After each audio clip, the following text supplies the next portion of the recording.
Hello అండి. అందరికీ నమస్తే. Welcome back to our channel Sunitha talks. అందరూ ఎలా ఉన్నారు? బాగున్నారు? నేను చాలా బాగున్నానండి. మీ అందరూ ఎలా ఉన్నారు? ఏం చేస్తున్నారు? కామెంట్ చేయండి మర్చిపోకుండా. అండ్ గైస్ పర్టిక్యులర్‌గా ఈ వీడియో మీకోసమే అనమాట. అండ్ మీరు మీ గర్ల్ ఫ్రెండ్ దృష్టిలో అండ్ సూపర్ అవ్వాలి అనుకుంటున్నారా? అండ్ దాంతో పాటుగా ఇంకొకటి ఏంటంటే నేను ఒక గుడ్ గాయ్ అని అనిపించుకోవాలి అనుకుంటున్నారా? అది ఓన్లీ గర్ల్ ఫ్రెండ్ దగ్గరే కాదు అండ్ బయట సొసైటీలో అయినా సరే మీరు ఒక గుడ్ వైబ్ ఉంది ఇతనిలో అని మీకు ఒక మంచి కాంప్లిమెంట్ రావాలి అని మీరు వెయిట్ చేస్తున్న వాళ్ళు ఎవరైనా సరే ఈ వీడియో చూడండి. ఎందుకంటే ఎదుటి వాళ్ళ దృష్టిలో కూడా ఇతను చాలా జెన్యున్గా అని మీరు అనిపించుకోవాలని వెయిట్ చేస్తూ ఉన్నట్లయితే ఒక 5 లాజికల్ ట్రిక్స్ కొన్ని చెప్తాను మీ అందరికీ కూడాను.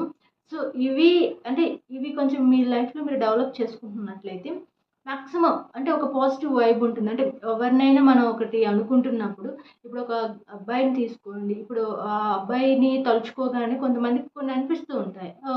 వీడు అలాంటి టైపు, ఇలాంటి టైపు, అలా ఇలా వస్తుంది కదా! కామన్‌గా వస్తూ ఉంటాయి. కానీ అలా అని మీ గురించి ఓకే. తను చాలా గుడ్, మెచ్చుకోవచ్చు ఓకే అని ఒక పాజిటివ్‌గా వాళ్ళకి అనిపించాలి అంటే మాత్రం నేను చెప్పేయి ఒకసారి వినండి. విన్న తర్వాత మీకేమనిపించిందో కూడా నాకు చెప్పండి.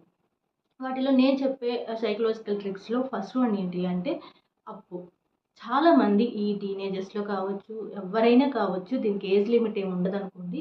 కానీ ఎవరి దగ్గరైనా మీ ఫైనాన్షియల్ ప్రాబ్లమ్స్ వల్ల ఎవరి దగ్గరైనా అప్పు చేసి ఉన్నట్లయితే, వాళ్ళు అడిగిన 1, 2 సార్లులోనే ఆ అప్పు తీర్చడానికి ట్రై చేయండి. సో, లేదా అడగక ముందే ఆ అప్పు మళ్ళీ తీర్చేలాగా ట్రై చేయండి. మాక్సిమం ట్రై చేయండి.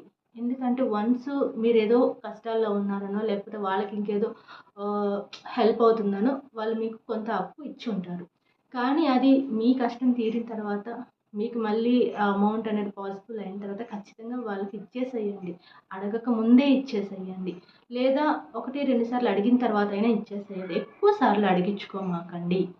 అండ్ ఏమవుతుంది అంటే ఇంకొకసారి ట్రస్ట్ చేసి మీకు వాళ్ళు మనీ ఇవ్వరు. ఎందుకంటే ఎవ్వరైనా ఒక్కసారి చూస్తారు. సో, ఈ పర్సన్ మనీ ఇస్తే మళ్ళీ మనకు వెంటనే రిటర్న్ ఇచ్చేస్తున్నాడా లేదా అనేది. బట్ అక్కడే తెలిసిపోతుంది. మీరలా ఇవ్వకుండా మీరలా ట్రావెల్ చేస్తూ సాగదీసుకుంటూ వెళ్ళారనుకోండి, ఖచ్చితంగా నీ మీద బ్యాడ్ పడిపోతుంది. బ్యాడ్ అవ్వటమే కాదు, ఆ బ్యాడ్‌ని తీసుకెళ్ళి వాడు ఇంకొక నలుగురికి ఎక్స్‌ప్లెయిన్ చేస్తాడు. నా దగ్గర పలానావాడు ఇంత మనీ తీసుకున్నాడు, నాకివ్వలేదు, ఇలా మోసం చేసేసాడు, లేదా తీసుకున్న వెంటనే ఇవ్వడు, మీరు కూడా ఎప్పుడు ఇవ్వమాక ఇలా స్ప్రెడ్ చేస్తుంటారనమాట. సో, గైస్ అందుకే చెప్తున్నాను. ఎప్పుడూ ఒకటి అప్పు చేయకుండా ఉండటానికి మోస్ట్‌లీ ట్రై చేయండి. లేదు కొన్ని ప్రాబ్లమ్స్ వల్ల చేయాల్సొచ్చిందంటే ఓకే. కానీ దాన్ని వీలైనంత ఎర్లీగా తీర్చేసేయండి. అండ్ సెకండ్ వన్ ఏంటి అంటే మీరు ఎప్పుడైనా ఎవరైనా మ్యారేజెస్‌కి అటెండ్ అయినప్పుడు ఖచ్చితంగా వెళ్ళినప్పుడు ఒక చిన్న గిఫ్ట్ ప్రెజెంట్ చేయడమో, లేదా మీ వంతుగా ఏదైనా అమౌంట్ చదివింపులాగా పెట్టడం కానీ ఖచ్చితంగా చేసేరండి. ఊరికే వెళ్ళేసి, ఊరికే తినేసి, ఊరికే వచ్చేసారనుకోండి, ఏదో స్టైల్‌గా వచ్చాడు, స్టైల్‌గా తిన్నాడు, స్టైల్‌గా వెళ్ళాడు, ఇది వాడి మెంటాలిటీ అంటారు. ఖచ్చితంగా అంటారు. సో, నీకొక మంచి నేమ్ రావాలి అంటే ఎప్పుడు కూడాను ఎప్పుడైనా ఎవ్వరికైనా ఒక మ్యారేజెస్‌కి అటెండ్ అయినప్పుడు చిన్నో, పెద్దో ఏదో ఒక గిఫ్ట్ ప్రెజెంట్ చేయండి. లేదా అమౌంట్ అయినా అంటే చెప్పాను కదా! చదివింపుల అలా అయినా చేయండి ఖచ్చితంగా. సో, అప్పుడు వాళ్ళకి అనిపిస్తుంది అంటే ఒక రెస్పెక్ట్‌గా వచ్చారు, రెస్పెక్ట్‌గా వాళ్ళు ఇలా చేశారు, మంచిగా వెళ్ళిపోయారు అని ఒక పాజిటివ్‌గా అనిపిస్తుంది అనమాట. థర్డ్ పాయింట్ ఏంటి అంటే అండ్ మీరు ఫ్రెండ్స్‌తో ఎప్పుడైనా సరే బయటికి వెళ్ళినప్పుడు ఐ థింక్ ఏదైనా ఫుడ్ ఆర్డర్ చేసుకొని తింటూ ఉంటారు కదా!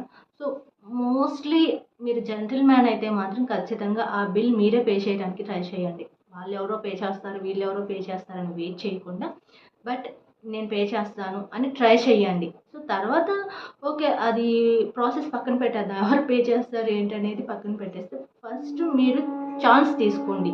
నేను పే చేస్తాను అని చెప్పండి. అలా చేయటం వల్ల ఏమవుతుందంటే, మీకు తెలీదు. ఎలా అనిపిస్తుందంటే, అవతల మీతో ఎవరైతే వచ్చారో వాళ్ళకి ఒక రెస్పెక్ట్ పెరుగుతుంది మీ పైన. అలాగే వచ్చిన వాళ్ళని మీరెంత కేరింగ్‌గా చూసుకుంటున్నారు అనేది కూడా అర్థమవుతుంది. అండ్ ఫోర్త్ వన్ వచ్చేసి మీ పెళ్ళికి కానీ, మీ రిలేటివ్స్ పెళ్ళికి కానీ, మీ శత్రువులు ఎవరైనా వస్తే, అంటే మీకు పడని వాళ్ళు, మీకసలు గిట్టని వాళ్ళు. సో, అలాంటి వాళ్ళు ఎవరైనా అటెండ్ అయితే మాత్రం ఎన్ని గొడవలు ఉన్నా, ఎంత శత్రుత్వం ఉన్నా సరే నవ్వుతూ పలకరించండి. పలకరించటం మాత్రమే కాదు, మీ రిలేటివ్స్ నలుగురికి పరిచయం కూడా చేయండి. నేనెందుకిలా చెయ్యాలి? వాళ్ళు నాకు పడదు కదా! నాకు వాళ్ళంటే కోపం కదా! అని అనుకోవద్దు. అది నార్మల్ డేస్‌లో ఓకే. కానీ వాళ్ళు మీ రిలేటివ్స్‌కో, మీ పెళ్ళికో వాళ్ళు అటెండ్ అయినప్పుడు రెస్పెక్ట్‌గా చూసుకోవడం అనేది మన రెస్పాన్సిబిలిటీ అనమాట. ఆ తర్వాత పక్కన పడేసేయండి. ఆ తర్వాత మ్యాటర్. కానీ ఆ సిట్యుయేషన్‌లో, ఆ టైంలో వాళ్ళ మీద మీకు ఎంత పగ ఉన్నా, ఎంత కోపం ఉన్నా సరే ఖచ్చితంగా ఒక స్మైల్‌తో ఒక పలకరింపు ఇవ్వండి. వాళ్ళకి అర్థమవుతుంది అనమాట. సో, అంటే వీళ్ళతో నాకు ఈ గొడవ అయినా కూడా వీళ్ళని ఇంత బాగా రిసీవ్ చేసుకున్నారు. మేబీ నేను ఆ టైంలో నాదే పొరపాటేమో, నేనే ఏదన్నా మిస్టేక్ చేశానేమో, ఇలాంటి మంచి పర్సన్స్‌తో నేను అనవసరంగా గొడవలు పెట్టుకున్నానేమో అని వాళ్ళలో వాళ్ళే ఒకరోజు ఆలోచించుకుంటారనమాట.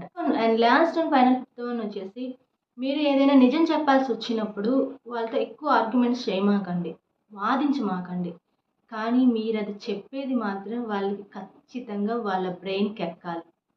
చాలా స్మూత్‌గా డీల్ చేయండి. ఇలాంటివి చాలా డెలికేటెడ్ ఇష్యూస్ అనమాట.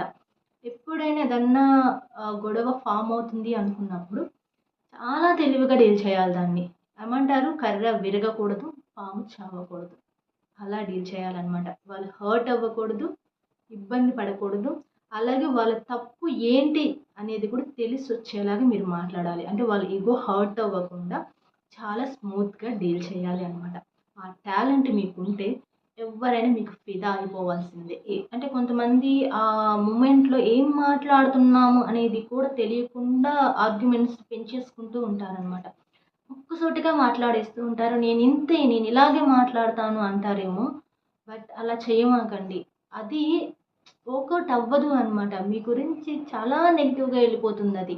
మీరు ఇలాంటి పర్సనా అని అనిపిస్తుంది. మీలో ఏదో తెలియని శాడిజం ఉంది, సైకోనెస్ ఉంది అనిపిస్తుంది. సో, అలా చెయ్యమాకండి మీరు. మాట్లాడేటప్పుడు చాలా కేర్‌ఫుల్‌గా, చాలా ఇష్టంగా వాళ్ళకి ఎలా చెప్తే వాళ్ళకి అర్థమవుతుంది అనేది అది చాలా స్మూత్‌గా డీల్ చేయండి. ఖచ్చితంగా సక్సెస్ అవుతుంది అందులో. అంతేకాని వాదిస్తూనో, ఆర్గ్యుమెంట్స్ పెంచేసుకుంటూ పోతే సో, అక్కడ ఏం ఉపయోగం ఉండదు మీకు. సో, అనవసరంగా మీరు డిస్టర్బ్ అవ్వడం తప్పితే, లేదా మిమ్మల్ని ఏదో ఎదుటి వాళ్ళు తప్పుగా భావించడం తప్పితే, అంతకు మించి ఏమీ జరగదు కాబట్టి, సో, కొన్ని కొన్ని సిట్యుయేషన్స్‌లో కొంచెం మనం డౌన్ అవ్వడం, ఒక్కొక్కసారి అర్థం చేసుకోవడం, ఒక్కోసారి అడ్జస్ట్ అవుతూ, అలాగే వాళ్ళకేదన్నా తెలియకపోతే మనం చెప్పేలాగా మంచిగా డీల్ చేయాలి అనమాట. సో, అది ఆ టాలెంట్ అనేది ఖచ్చితంగా మీరు సంపాదించుకోండి. ఫ్రెండ్స్ గుడ్ గైస్ అవ్వాలి అంటే కొన్ని సైకలాజికల్ ట్రిక్స్ అయితే నేను ఒక 5 షేర్ చేశాను మీ అందరికీ కూడాను. మీకు బాగా వర్కౌట్ అవుతాయి. అండ్ మీ లైఫ్‌లో అయితే ఖచ్చితంగా ఇవి ఫాలో అవ్వటానికైతే ట్రై చేయండి. అండ్ మీకు నేను చెప్పిన పాయింట్స్‌లో ఏ పాయింట్ కనెక్ట్ అయింది, ఏ పాయింట్ మీకు నచ్చింది అనేది కూడా కామెంట్ చేయండి. ఫర్దర్‌గా ఎలాంటి వీడియోస్ కావాలో చెప్తూ ఉండండి. మంచి మంచి వీడియోస్‌తో నేను మీ ముందుకు వస్తూనే ఉంటాను. Thank you so much. Take care. By by.